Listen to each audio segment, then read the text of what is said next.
اور دوسرا غلطی کرنے کا۔ اب چلان اس کا خالی نہیں ہوگا بلکہ اس کی گاڑی بھی بند ہو جائے گی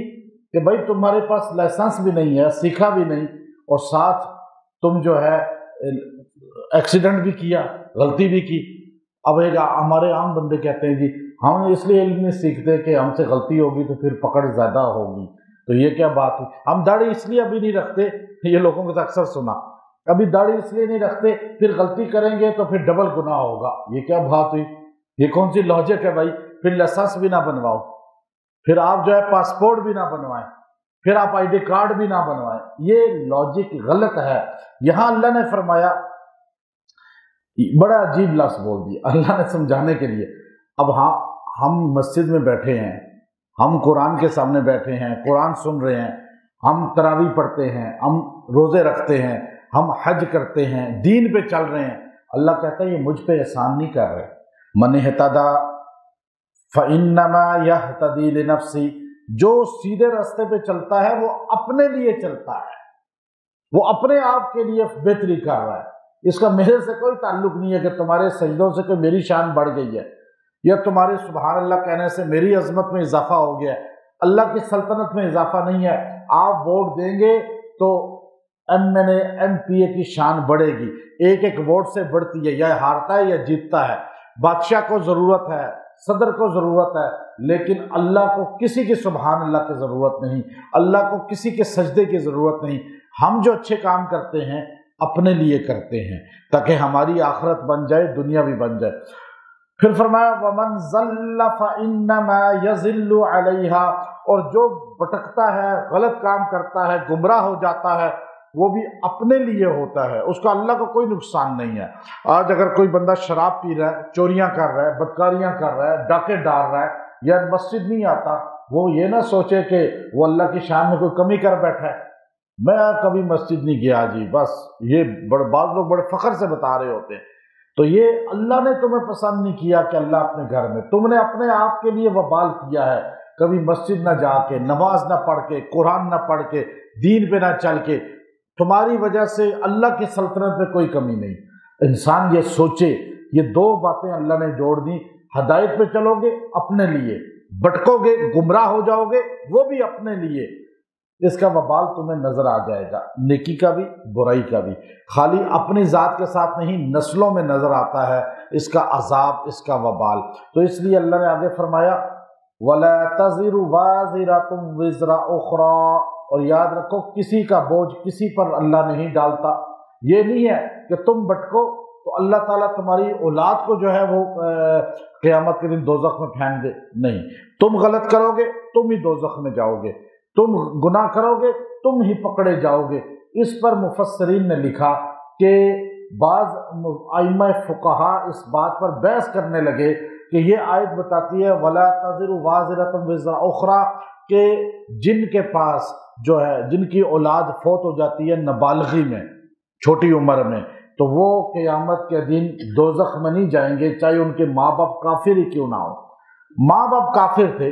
ماں باپ کے کفر کی وجہ سے ان کو دوزخ تو نہیں ہوگی کہ یہ بچے نابالغی میں 8 9 سال 10 سال میں فوت ہو گئے تو جی ان کو دوزخ میں پھینک دیں، کیونکہ بعض نے یہ لکھا تھا کہ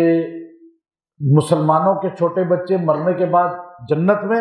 اور کافروں کے بچے دوزخ میں جائیں گے، لیکن اس پر امام ابن کثیر رحمۃ اللہ علیہ فرماتے ہیں نہیں نہیں، یہ آیت بتاتی ہے کہ اللہ کسی کا بوجھ کسی پر نہیں ڈالتا۔ ایسا نہیں ہو سکتا کہ مسلمان کا بچہ وہ جنت میں چلا جائے نابالغی میں، اور کافر، کیوں کافر کا بچہ وہ بھی پیدا ہوتا ہے تو فطرت اسلام پر ہوتا ہے، یہ نبی صلی اللہ علیہ وسلم کی حدیث ہے۔ آگے ماں باپ اسے یہودی نصرانی یا بتی بنا دیتے ہیں، اصل میں تو توحید پہ پیدا ہوتا ہے ہر بچہ۔ پھر آگے فرمایا وما، آخری جملہ اللہ نے بولا جو اصل ماخذ ہے اس آیت کا، وما كنا معذبین حتی نبعث رسولا، اور ہم عذاب نہیں دیتے کسی کو بھی جب تک اس کے پاس ہم اپنا رسول نہ بھیج دیں۔ یہ جملہ اللہ نے آخری بولا، اور اصل میں یہ اللہ رب العزت کا اصول ہے، اور اللہ فرماتے ہیں میں نہیں پکڑتا کسی قوم کو جب تک رسول نہ بھیجوں، یعنی دعوت دینے والا نہ بھیجوں۔ اس پر فقہا نے لکھا کہ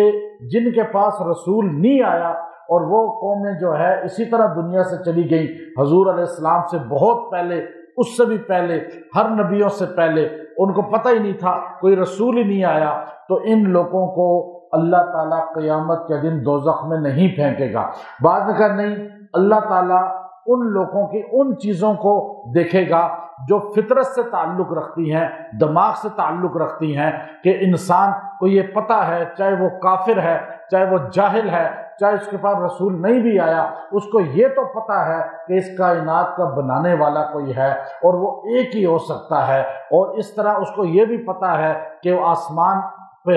جو ہے اللہ کی ذات ہے، اور اللہ کی ذات جو ہے وہ نظام چلا رہی ہے۔ اب یہ توحید کی جو چیزیں ہیں یہ انسان کی فطرت میں شامل ہے، تو اس لیے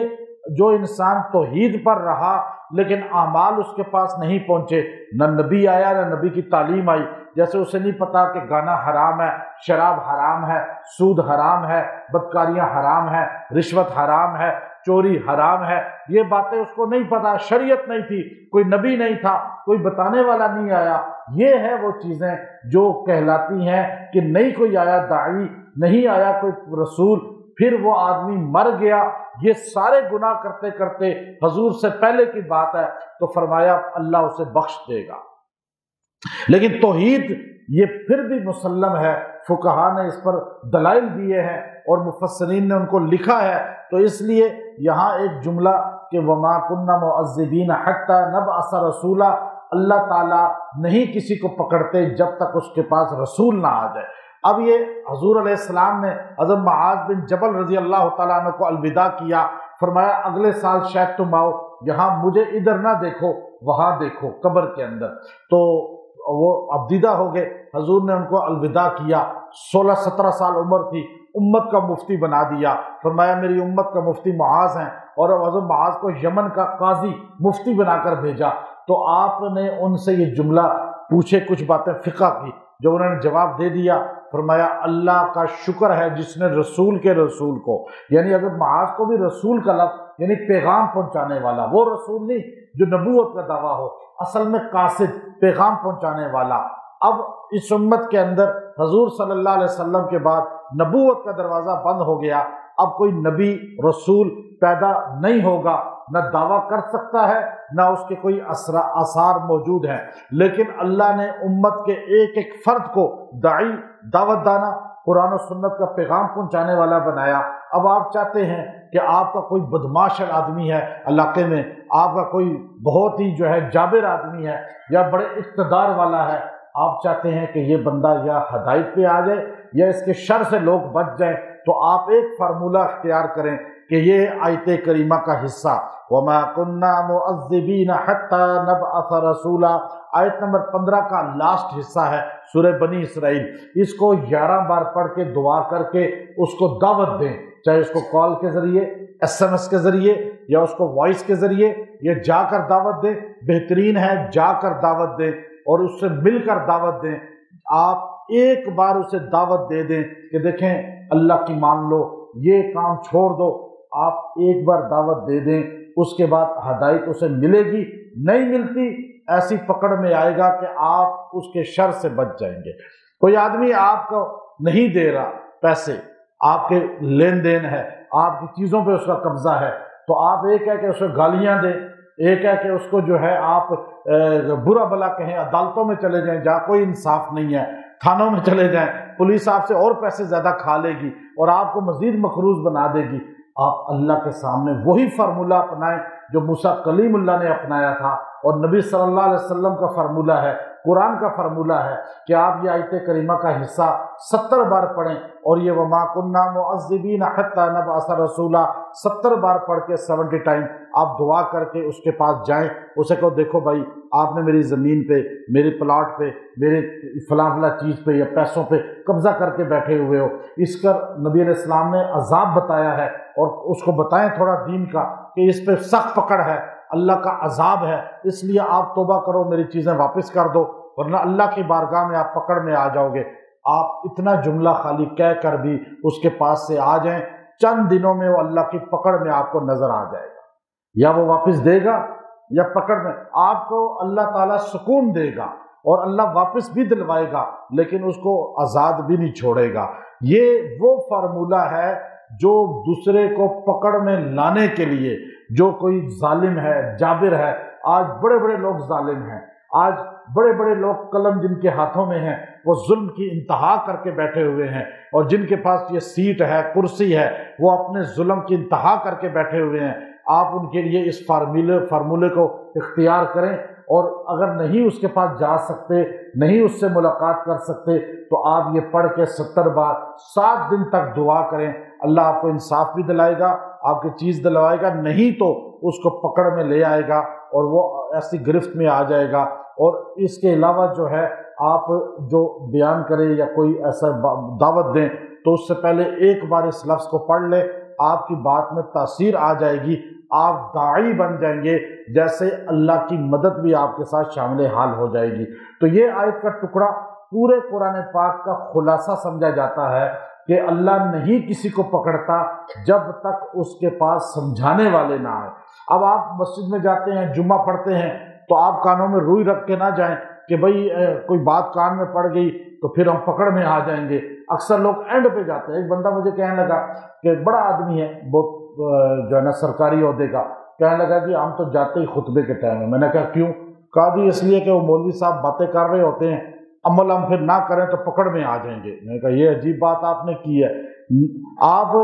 سن کر عمل نہ کر کے نہیں، آپ نے جب کہا لا الہ الا اللہ محمد رسول اللہ، وہ ساری باتیں جو مولوی صاحب کے لیے فرض ہیں وہ آپ کے لیے بھی فرض ہو گئی۔ یہ نہیں ہے کہ مولوی صاحب پہ دین کچھ اور ہے، آپ پہ کچھ اور ہے۔ اب یہ گلیوں میں پھرنے والے کے لیے کچھ اور شریعت ہے اور مسجد میں نمازی کے لیے کچھ اور شریعت ہے۔ اسلام سب کے لیے برابر ہے۔ یہ نہ سیکھنا بھی بہت بڑا عذاب ہے۔ اللہ تعالیٰ عمل کی توفیق دے۔ وآخر دعوانا ان الحمد للہ رب العالمین۔